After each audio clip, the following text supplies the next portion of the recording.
countdown to Tiger kickoff. Our time to visit with the head coach of the East Texas Baptist University Tigers, Mark Sartain. Last week in the home opener, ETBU faced Wesley College, losing to the number 3 ranked NCAA Division III team in the nation, 34-14. Coach, it was a game that your Tigers jumped out to an early 12-0 lead, not able to hold it. What does your team take away from a game like this?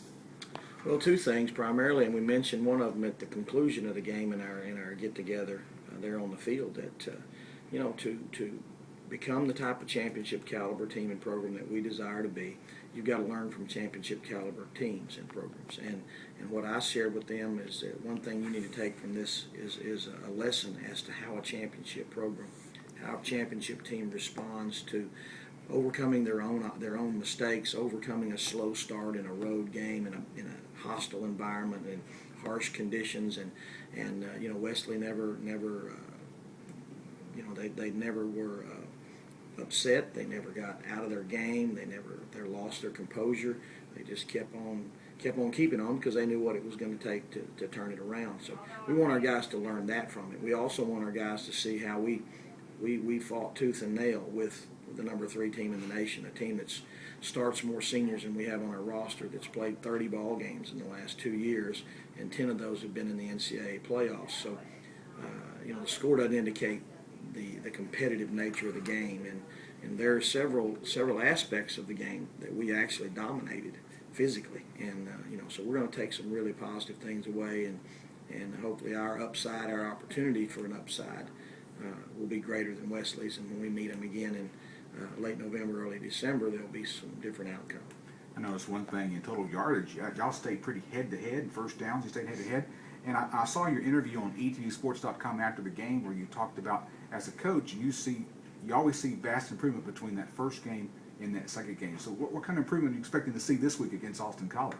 Well, typically it's just in mental errors that are made in that first contest when they get in the heat of the battle for the first time. A lot of times those techniques and all the things that you spent the last 4 weeks trying to hammer into them kind of go by the wayside. They revert back to some old habits, and so we want to clean that up. And of course our special teams play was sloppy.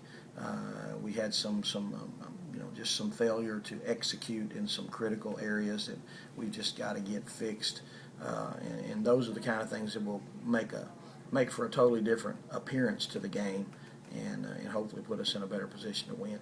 Before we talk about today's opponent, Austin College, from the Southern Collegiate Athletic Conference, I want to highlight some of the good performances that some of your Tigers had last week in that loss to Wesley College. On defense, you expect your returners to have good games. Alex Cloudy from center, 8 tackles. Colin Pigskin from Baytown lead with 6 tackles. Mark Gray from Baytown Sterling had 6 tackles. Your defensive unit, which has the experience, really had a great game. Well, yeah, and that's what you have to have. You have to have your experienced players, your those that you expect to perform. They have to meet expectations, and that's really the first step. And then as those young guys develop and get more comfortable with what we're doing, they'll come with some exceptional performances to go along with that. On offense, your quarterback Seth Hubbard, 17 of 38 with 4 interceptions, and I noticed the same guy picked him off 4 times. That's kind of unusual, isn't it? The same person keyed in like that?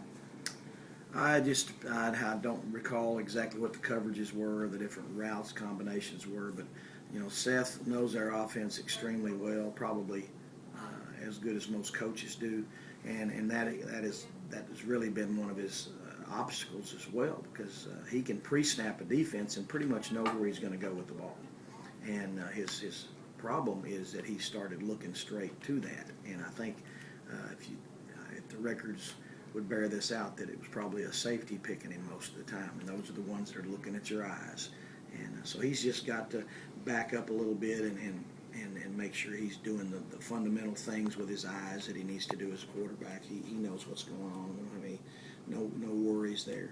I was impressed, him being a senior. He did make those senior decisions about dumping the ball out of the way to keep that coverage away and keep him possible an interception. On defense, we already talked about them. Some other offensive players that had some good games. Chad Bowers, who didn't have many receptions last year, caught a touchdown, and I think it was his second touchdown catch in 4 total receptions. If you look at last year to this year, your tight end really played a key in your offense Saturday.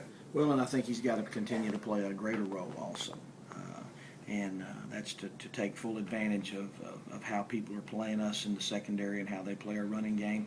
Tight end becomes a very vital part of your offensive scheme. So he should be getting a little more attention, a little more work here in the next few weeks. Before we bring today's opponent, Austin College, more into focus on Countdown to Tiger Kickoff, Coach, let's talk about a segment we do each week where you highlight one of your coachings on your staff as well as some players with East Texas ties. What coach would you like to feature this week? We'll talk about Randy Pippen, our defensive coordinator. Randy and I go way back to 1991. We were on the same staff. Randy was the defensive coordinator. I was the offensive coordinator at Trinity Valley Community College in 91 and 92, and then Randy became the head coach in 93, and we won a national championship together in 94.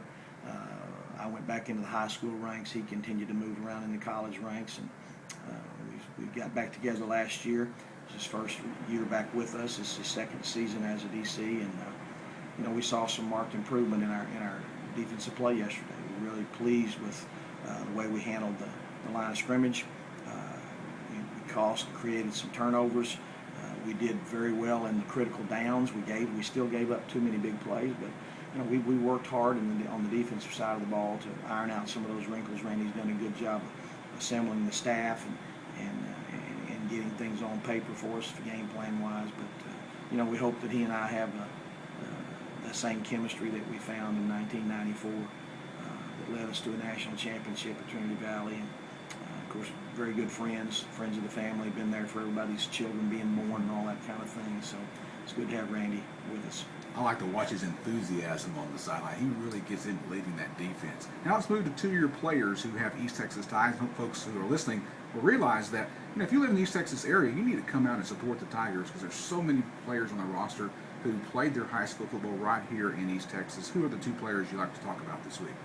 Well, we'll mention Roy Denbo first. Roy, of course, I think was our leading receiver this past week in his breakout game, his first start as a collegiate. And Roy's a wide receiver from Canton, Texas, sophomore. Had a great off season, had a great summer, came in and has just been a mainstay in our offensive scheme ever since we teed it up back on August the 8th. He's been right there. Has taken that starting role at our Z receiver and has made it a very productive position for us. And we're excited about Roy's contribution in the future. He's going to be an incredible player for us in the next 3 years, hopefully. And the other player is Quentin Thomas, defensive tackle from Bladewater High School, right down the road in Bladewater. Quentin's a junior. This will be his second year as a starter for us. Quentin's a man after my own stature. Rather short for his position, but extremely powerful and explosive and quick, and he's just one of those warriors, that we're excited about going to battle with him. He's not going to relent, he's not going to quit, he's not going to give up, and he's always going to give you his best effort. So he had a decent game. We actually held up very well up front, and dominated in most categories up front on Saturday, and Quentin was a large part of that. Let's remove our focus on the rest of Countdown to Tiger Kickoff, segment with Coach Mark Sartain. Talking about your opponent today, the Kangaroos of Austin College, and that's your alma mater, isn't it? Absolutely, going back to Grayson County.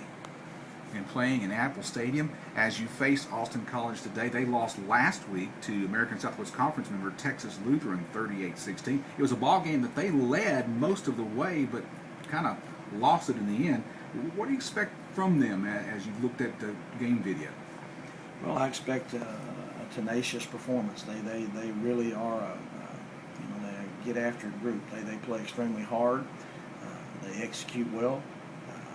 Not always as athletic as their opponents, so they have to compensate with being very efficient and doing what they're gifted to do, and they absolutely do. Their offensive scheme is out of the ordinary for us, and it gives us some nightmares and gray hairs or no hairs in preparation because it is so different from what we see week in, week out. And they do it very well. It fits their personnel.